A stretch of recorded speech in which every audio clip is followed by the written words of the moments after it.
Well, today's episode involves something that has taken the world by storm. My guest today, Jane, has been sending money to her online boyfriend, Jonathan, through wire transfers and Bitcoin machines. Now get ready for this. She sent him nearly $1 million. Jonathan and I started talking online, and it wasn't any time at all that we became friends. He told me he was from Australia, and I am in love with Jonathan. This is a picture of Jonathan. He had an evening that he went out with some of his friends. When I look into Jonathan's heart, I see a very kind person, very affectionate. After knowing Jonathan for 2 weeks, I started sending him money. One day last year, he was at a job site and he decided to help out and end up almost severing his hand. I sent Jonathan $10,000 to purchase the machinery to repair his hand. This is one of my portfolios from one of the investment companies that I had. Today, it's zero. All the money in this account went to Jonathan. The banks got upset and accused me of trying to finance terrorists. My boyfriend Jonathan is not a terrorist. There are 4 banks that refuse to do business with me any further because of fraudulent activity. Since I've been kicked out of the banks, I have sent Jonathan over $200,000 in cryptocurrency. It's fast, easy, and nobody asks any questions, and there's not supposed to be a trace on it. Over the past year and a half, I have sent him almost $1 million. Jonathan convinced me to sell my house so we could put it on the market and we could be together. Everything happened so quickly. I contacted a realtor. I put everything into storage. It is my dream house. I love that house, and I really didn't want to lose the security of ownership. Here's a flyer of my home. I was a very fortunate person because this house, listed for $459,000, sold $11,000 over asking price. I am planning to take $140,000, send that money to Jonathan. Jonathan will finally be free of all debt and released from his captivity. He no longer will be a hostage. He'll be mine. That was the Dr. Phil show from 2023, and I think the title of it was something like "I sold my house for $1 million to an online scammer." Welcome to the show. I am your host, Eric Darnley Small. Almost forgot my name there. And on this episode, I want to talk about Donald Trump. And the title of this episode is Top 10 reasons why I think Donald Trump is a Nigerian scammer.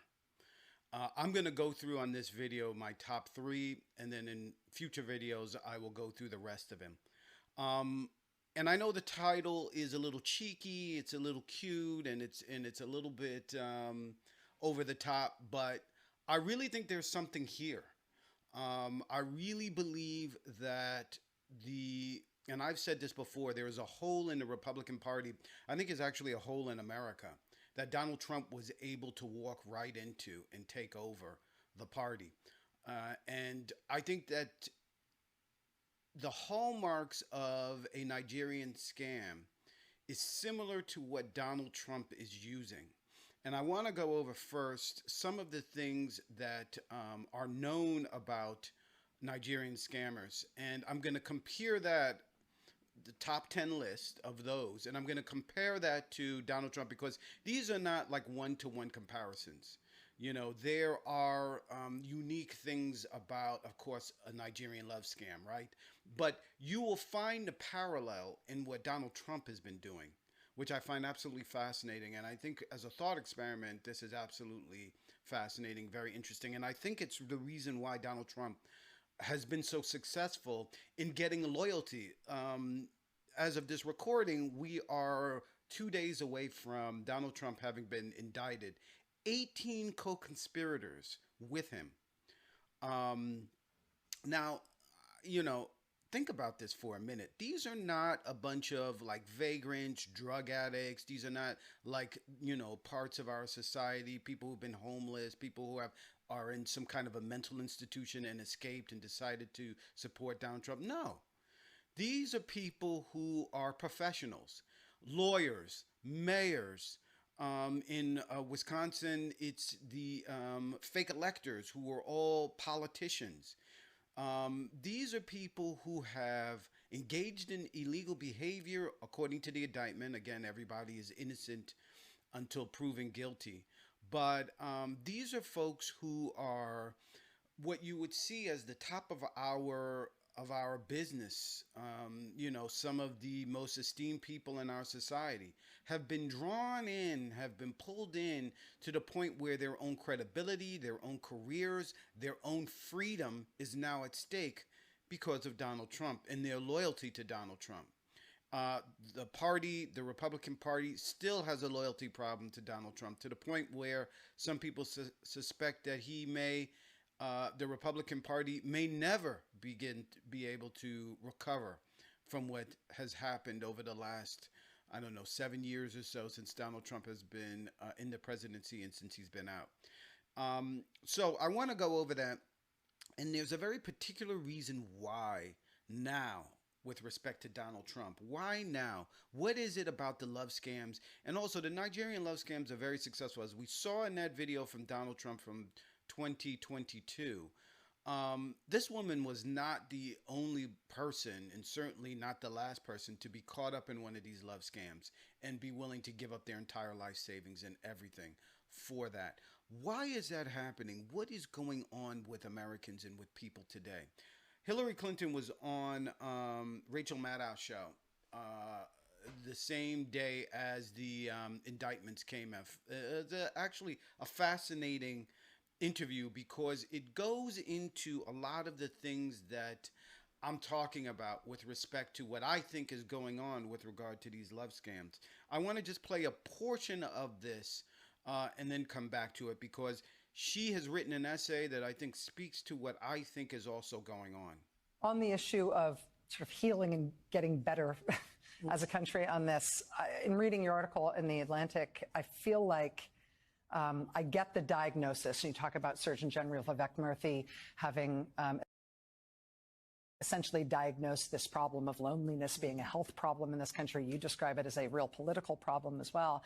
And I get, in a very fundamental way, this idea that, atomized, disconnected populations are really primed for extremism. That's part of what makes us vulnerable to the call of strongman leadership and authoritarianism, makes us susceptible to it like any other number of mature democracies around the world.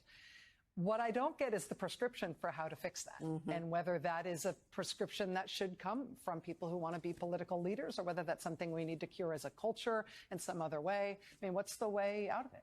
Well, I think it's cultural, political, and probably economic as well. I think we have to do a much better job of finding ways for people to work together again, work together on community projects, work together through existing organizations, whether it be, civic or religious. I mean, look at the outpouring of help for the people in Maui right now. I mean, that kind of volunteer effort that is so American, so much at the core of who we are when we are at our best. But I also think that we have to do a better job of trying to stand up against the divisiveness and against the a constant stream of lies and falsehoods that come out of not just politicians, but also social media and other sources of information. So there's enough work for all of us to do. It's not just political leaders. It's really everybody saying, this country is too precious, too valuable, too important to allow it to continue to be fragmented the way it has been. And I just wanted to stop it there because I agree with a lot of what she's saying, but I really think that this is an emotional issue. This is a, for lack of a better word, a spiritual issue, a deficit that is going on in people that I think comes from the fact that people have a hole in their hearts. They really are missing a sense of well-being. And back in the day, the place that you would go to get that healing is to your religious leaders, it's to church. You would go and speak to the minister, or you would have a rousing sermon, and you would believe again in a higher power and that things are possible and that the world is under the control of a higher power and that there is hope. There is a sense of hopelessness, I think, that exists.